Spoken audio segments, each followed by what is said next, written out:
Test পরীক্ষার বাকি আর 30 দিন আর আমি এইচএসসি 26 ব্যাচ। এক্ষেত্রে আমি এই তিনটা কাজ করব। নাম্বার 1, বিগত 5 বছরের বোর্ড পরীক্ষার প্রশ্ন সমাধান করতাম, কারণ টেস্ট পরীক্ষাটা বোর্ড পরীক্ষার প্রশ্নের আদলেই হয়ে থাকে। এক্ষেত্রে একটা স্পেশাল টিপস রয়েছে, যখন আমি বোর্ড পরীক্ষার প্রশ্ন সমাধান করব তখন এমসিকিউর ভুল উত্তরগুলো সম্পর্কেও আমরা জেনে নিব, তা না হলে পরীক্ষা হলে কনফিউজ হয়ে যাব। নাম্বার 2, আগের পড়াগুলো বারবার রিভিশন দিতে হবে। এই ক্ষেত্রে প্রত্যেকটা সাবজেক্টের উপরে পূর্ণাঙ্গ নম্বরে একটা পরীক্ষা দিবা।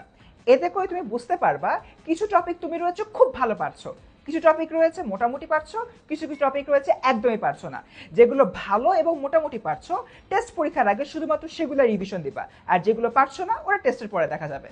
এটাই যাওয়ার আগে আমাদের এইচএসসি 26 শেষ মুহূর্তের প্রস্তুতি কোর্সে যে আর্কাইভ ক্লাসগুলো রয়েছে সেগুলো দেখলে তুমি কিন্তু ভালো করে রিভিশন দিয়ে দিতে পারছো। লাস্ট পয়েন্ট, বেশি বেশি প্র্যাকটিস করে টাইম ম্যানেজমেন্ট আয়ত্তে আনতে হবে।